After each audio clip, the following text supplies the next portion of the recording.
To all of you students. आइए आज हम अगला अध्याय बात करते हैं।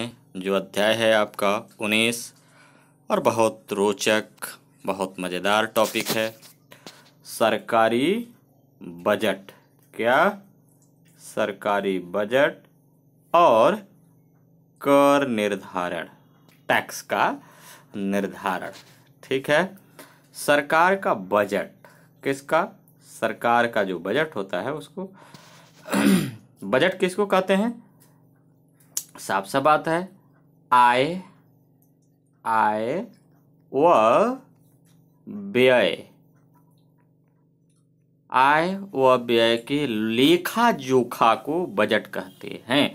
अर्थात आप साफ साफ कहते हैं, कह सकते हैं कि सरकार का इनकम और एक्सपेंडिचर, ये दोनों के योग को बजट कहते हैं। ठीक है। बजट किसको कहते हैं?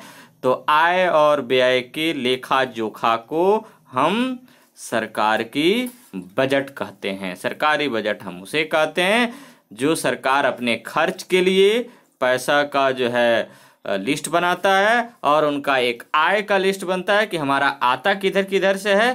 तो इसको जो है आय और व्यय को क्या कहते हैं? सरकारी बजट। और कर का निर्धारण कैसे होता है? सरकार कैसे कर का निर्धारण करता है? सरकार जो है, केंद्र सरकार संसद के द्वारा कर का निर्धारण किया जाता है। आइए आगे जानते हैं टैक्स का डिटर्मिनेशन कैसे होता है, अर्थात इसका निर्धारण कैसे किया जाता है। ठीक है बच्चों, आइए आगे जानते हैं। पहले देखते हैं सरकार की भूमिका क्या होती है। सरकार की भूमिका क्या होती है? ठीक है, उसके बाद हम जानेंगे आगे। ठीक है, देखते हैं सरकार की भूमिका। ठीक है।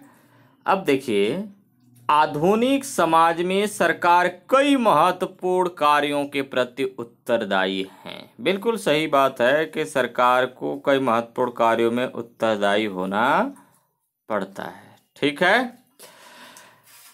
इनमें बाहरी खतरों से देश की सुरक्षा करना और पुलिस के माध्यम से आंतरिक कानून व्यवस्था को बनाए रखना।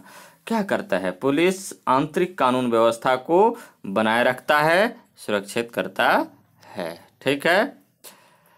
इसके अलावा सरकार एक और बड़ा दायित्व नागरिकों को कई तरह के सार्वजनिक सुविधा उपलब्ध कराना भी है। ठीक है। कई तरह की जो है नागरिकों की जो है सुविधा उपलब्ध कराना। सार्वजनिक सुविधा की एक बड़ी विशेषता यह है कि इसे एक बार उपलब्ध कराने के बाद इसका उपयोग सभी लोगों द्वारा किया जा सकता है। उदाहरण के लिए, किसी क्षेत्र में अगर बिजली की आपूर्ति की जाती है, अर्थात बिजली की व्यवस्था की जाती है, तो यह उस क्षेत्र के अनेक लोगों के लिए उपयोगी होगी। किसान अपने पंप सेट चला सकते हैं। कारखानों, कार्यालयों, दुकानों और घरों में इस बिजली का उपयोग किया जा सकता है। सरकार के द्वारा यह प्रयास किया जाना चाहिए कि देश का कोई भी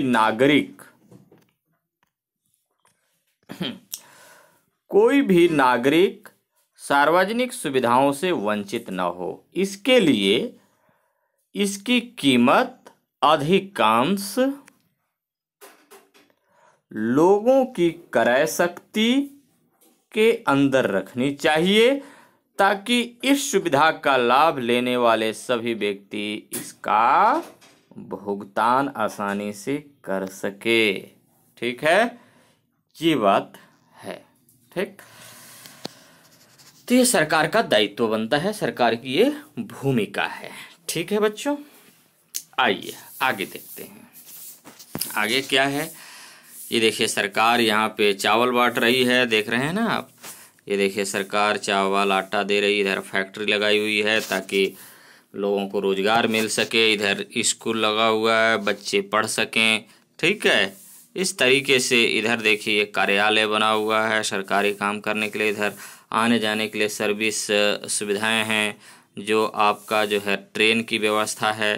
तो सरकार कई तरह की सार्वजनिक सुविधाएं उपलब्ध कराती है ताकि जनता को आसान हो कहीं आने जाने के लिए, अपना काम कराने के लिए उनकी सुविधा उपलब्ध कराना ये दायित्व होता है, क्योंकि जनता का सरकार ही है। किसका सरकार है? जनता का सरकार, ठीक है। आइए देखते हैं लोगों की आजीविका। आजीविका का मतलब आप जानते हैं कि खाने पीने की वस्तु पर्याप्त हो, सुनिश्चित करना यानी करने का दायित्व भी सरकार का ही है। आप लोगों ने काम करने का अधिकार और महात्मा गांधी राष्ट्रीय ग्रामीण रोजगार गारंटी कानून मनरेगा के बारे में सुना होगा। इस कानून के तहत सरकार की यह जिम्मेदारी तय की गई है कि वह ग्रामीण इलाकों में प्रत्येक परिवारों को साल में 100 दिन तक कार्य उसकी मांग पर उपलब्ध कराएगी। यह कार्य लोगों को उनके इलाकों में ही उपलब्ध कराना होगा और इसके लिए होने वाला पूंजीगत खर्च और मजदूरी का भुगतान सरकार करेगी, ठीक है। स्थानीय स्तर पर रोजगार उपलब्ध करवाकर मनरेगा के तहत सामाजिक उपयोग के कई कार्यों जैसे चेक डैम जानते हैं ना, तालाब, ठीक है, वाटर हार्वेस्टिंग संरचना, सड़कें, तालाब आदि का निर्माण किया जा सकता है, ठीक है। इसी प्रकार आगे देखते हैं। इसी प्रकार खाद्य सुरक्षा में भी सरकार की अहम भूमिका है। जहां उसे कई कार्य करने होते हैं, इसे हम क्या कहते हैं? खाद्य सुरक्षा, ठीक है, या खाद्य सुरक्षा अध्याय में पढ़ेंगे, ये कही जाती है, ठीक है। मैं इसमें थोड़ा सा आपको बताऊं कि देखिए होता यह है कि लोगों को आजीविका को पालन करने के लिए, आजीविका यानी अपने भरण पोषण करने के लिए उसको काम चाहिए, काम के बदले उसको पैसा मिलेगा और उस पैसे से वो अपने अनाज खरीद करके अपनी आजीविका को जो है पालन पोषण कर सकता है। आजीविका मतलब अपने जीविका को चला सकता है, ठीक है। ये होगा। जैसे देखिए महात्मा गांधी रोजगार गारंटी जिसको कहते हैं मनरेगा, ये 100 दिन का रोजगार का गारंटी देता है। अगर मान लीजिए आपके गांव में अगर आप काम करना चाहते हैं तो आप सरपंच के पास आवेदन लगाइए, कहिए कि मुझे काम चाहिए, और अगर आपको 15 दिन के अंदर वो काम नहीं देता है तो आप समझ लीजिए कि आपको वो, जैसे मान लीजिए 200 रुपये मनरेगा का जो है मजदूरी है, तो वो 50% मजदूरी आपको देने का हकदार होगा, क्योंकि अगर आपको काम नहीं देता है तो सरकार उसका भुगतान करेगी, क्योंकि वो काम आपको नहीं दिया, ठीक है। इसलिए जितना विराट होगा, है ना। तो चलिए आगे देखते हैं। और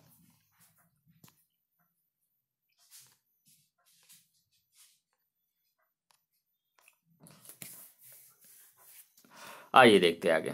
भारत सरकार ने अतीत में भी हैवी इंजीनियरिंग, विद्युत उत्पादन, इस्पात उत्पादन, पेट्रोलियम पदार्थ की खुदाई और उसका परिष्करण, रिफाइनिंग जैसे भारी उद्योग स्थापित करने में महत्वपूर्ण भूमिका निभाई है। इसके बिना औद्योगिकरण बहुत ही कठिन होता है। ग्रामीण इलाकों में सिंचाई परियोजनाओं और कृषि विस्तार कार्यों पर सरकार द्वारा किए जाने वाले खर्च भी कृषि उत्पाद में वृद्धि के लिए काफी महत्वपूर्ण होता है। सरकार की एक और भूमिका नियमन अर्थात रेगुलेटरी को लेकर है। नियमन के तहत कई तरह के कानून बनाए जाते हैं जो व्यापार के तरीकों को, है ना, किसके, व्यापार के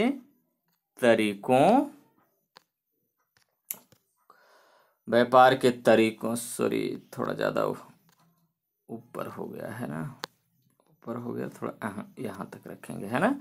चलिए, तो व्यापार के क्या बोल रहा है, व्यापार के तरीकों को नियंत्रित करते हैं। उदाहरण के लिए आप देखें तो खाने की चीज़ों के पैकेट्स खरीदते समय उन पर FSSAI, है ना, का निशान देखते होंगे। इसका पूरा नाम होता है फूड, F से होता है फूड, S से होता है सेफ्टी एंड S से स्टैंडर्ड, E से होता है अथॉरिटी ऑफ इंडिया। ठीक है, इस टाइप का देखना, ये जो दिख रहा है यहाँ ना, इस टाइप का लगा हुआ होगा। आप अपने कोई भी प्रोडक्ट अगर खरीदते हैं तो इस पे देखना, ध्यान से देखना कि लगा हुआ है या नहीं।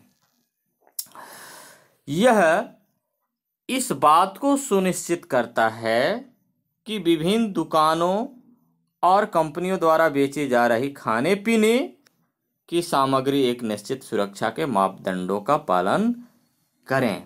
ठीक है, कुल मिलाकर FSSAI खाद्य सामग्री को विभिन्न नियमों और निगरानी के जरिए सुरक्षित बनाकर सार्वजनिक स्वास्थ्य की सुरक्षा करने के प्रति जवाबदेह है।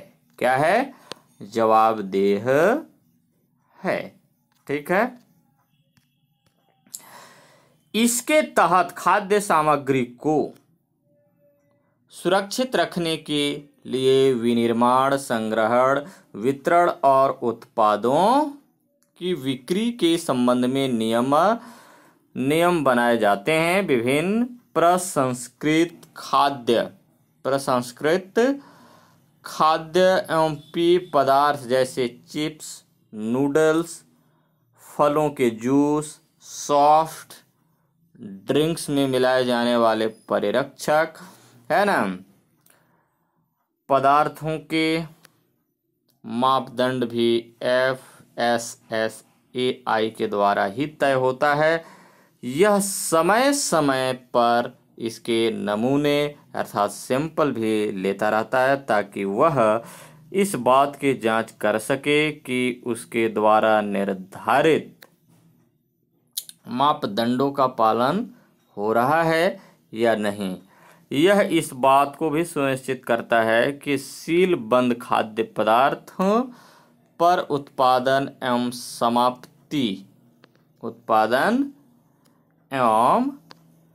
समाप्ति की तिथि व मात्रा जैसी सूचनाएं अवश्य हो। देखिए, कोई भी प्रोडक्ट आप लेते हैं तो देखते हैं कि मैन्युफैक्चरिंग डेट क्या है। जैसे मैन्युफैक्चरिंग डेट आप देखते हैं कि कब बना है और ये इसका कब एक्सपायरी डेट है, आप ऐसा देखते हैं। जैसे मान लीजिए 2018 में बना तो 2020 में उसका जो है एक्सपायरी डेट है, तब एक्सपायरी डेट तक, जैसे मान लीजिए 2 साल तक है, तो अगर उसके बाद आप खरीदते हैं तो वो प्रोडक्ट खराब हुआ रहता है। ठीक है, आप उसको जब ना खाएं, ठीक, तो ज़्यादा बेहतर होगा।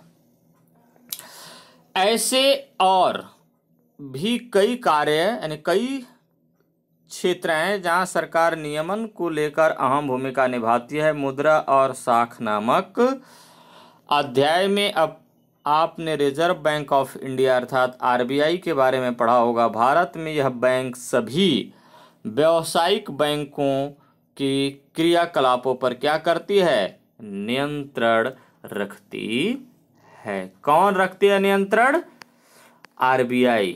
ठीक है, तो ये बैंक जो है आपका RBI इस पर क्या करती है, नियंत्रण रखती है। ठीक है बच्चों, तो अभी हम इतने रखते हैं, बाकी अगले दिन हम फिर से बात करेंगे। तब तक के लिए धन्यवाद। यहाँ पे आपको एक क्वेश्चन दे देता हूँ और इस क्वेश्चन को आप हल करके अवश्य भेजेंगे। ठीक है, ये देखिए, सरकार सार्वजनिक सुविधा क्यों उपलब्ध कराती है। और दूसरा है खाद्य सुरक्षा के संबंध में सरकार की भूमिका को बताइए। दोनों क्वेश्चन बहुत इंपॉर्टेंट हैं, ध्यान दीजिएगा, है ना। तो चलिए बस आज के लिए इतना ही।